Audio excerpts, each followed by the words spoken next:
Sergio Ramos pulls on his right boot first, before every match, without exception, for over a decade. He's one of the most decorated defenders in football history. He holds records. He has won everything. And if you asked him why the right boot comes first, he probably couldn't tell you. He just knows that when it doesn't happen, something feels wrong. Football is a game of margins, a deflection off a heel that no coach could have planned for. Players train for years to reduce those margins. They study opponents, refine technique, build physical condition to near-perfect levels. And then, on the day it matters most, many of them also tie their laces in a specific order, listen to the same song, and refuse to wash a shirt that won a game 3 weeks ago. From the outside, this looks irrational. These are elite athletes, disciplined, analytical, high-functioning.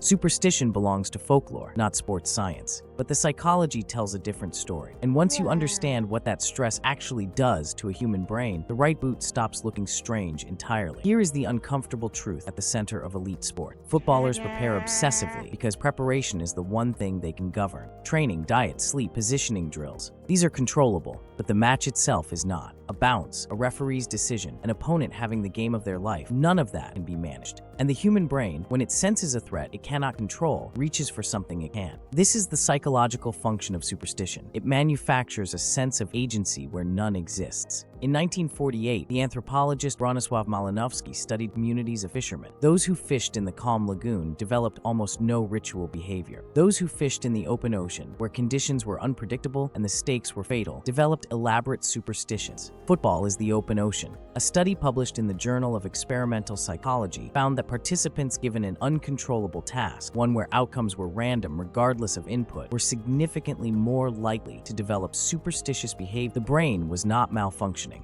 It was compensating. David Beckham has spoken about his need for symmetry. Hotel rooms arranged in specific patterns, food paired in exact quantities. The rituals scaled with the pressure. Before major tournaments, they intensified. Before friendlies, they loosened. The brain was calibrating in real time. The superstition was not about the routine itself. It was about the feeling the routine produced. And that feeling, the sense that something has been controlled, changes what happens next. That feeling has a name, and it has a measurable biological signature. When a ritual is completed, boot tied correctly, song heard, shirt worn, cortisol levels drop slightly, and pre-performance anxiety decreases. It is the placebo effect in its most precise clinical sense, a real physiological change produced by belief alone. A 2010 study by Lisanne Damisch at the University of Cologne gave golfers either a normal ball or a ball described as lucky. Those with the lucky ball sank 35% more putts. The performance gap was not imaginary, it was documented on the green. The mechanism is something researchers call self-efficacy, the conviction that you are capable of executing a task. When self-efficacy is high, attention is sharper, effort is sustained longer, and performance under pressure improves. Rituals, it turns out, are one of the most efficient ways to raise it quickly. Emiliano Martinez does not perform the same way in every match. He's spoken openly about this, but the preparation before each match, the sequence, the timing, the walk to the goal, stays identical. The variables he cannot fix, he doesn't try to fix. The ritual is his anchor into a state where he can perform. A ritual only works if you believe it works. The moment you begin to doubt the routine, the moment you wonder whether the shirt really matters, the cortisol comes back. The mechanism is self-consuming, which means footballers are not just performing superstitions. They are constantly protecting their belief in them. Individual superstition is well documented. What receives far less attention is what happens when it spreads. Superstition is socially contagious inside a dressing room, not through argument or persuasion, through result. When a player performs a ritual and the team wins, the association is logged.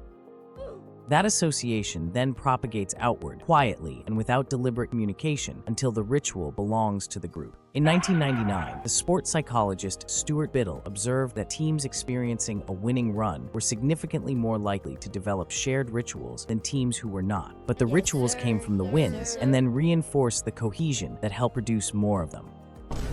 This is the mechanism that football historians rarely account for. A run of form is not just tactical. It generates shared mythology, and shared mythology increases collective confidence in ways that are genuinely difficult to separate from performance. Wayne Rooney described the Manchester United dressing room of the Ferguson era as one where certain rituals were simply understood. A young player arriving in that environment didn't adopt a superstition because they were superstitious. They adopted it because the culture carried it, and culture in that room was synonymous with winning. When results turn, the rituals that once felt protective begin to feel cursed. The same shirt that anchored a run of victories becomes the thing you can't look at. And a dressing room, trying to break a superstition it once built together, is doing something far harder than just losing. Sergio Ramos reaches for his right boot. The boot has not won any match. The sequence has not kept any ball out of the net. But in the 10 seconds before a game that 80,000 people have waited for, in a body flooded with cortisol and expectation, the boot going on first means one thing. The brain exhales, and whatever happens next, it happens from a slightly steadier place.